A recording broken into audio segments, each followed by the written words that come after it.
What do you think now? Have you changed your mind about what we might view Qatar and Qataris like? I've also heard Boris Johnson call Muslim women letterboxes.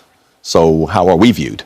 That's what we have to think about. So, of course, this Qatari minister may have said what he said, but what the Qatar World Cup is doing, it's inviting everybody to come, but just be respectful of our culture, of our religion, and of our laws. They have relaxed a lot of the laws. Look at the drinking laws.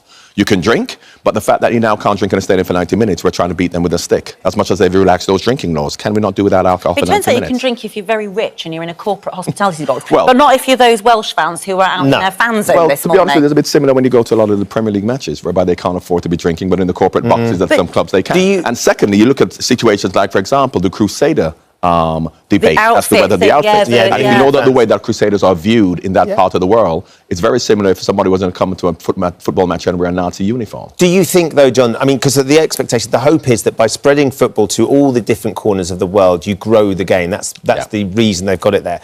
Do you think that people's attitude towards Qatar and the Middle East will change through the World Cup? Because what we have seen is the restrictions, not just from Qatar, but FIFA placing restrictions on whether you can wear the One Love armband. FIFA have placed restrictions that the Qataris are only implementing. They're just very strict about implementing them.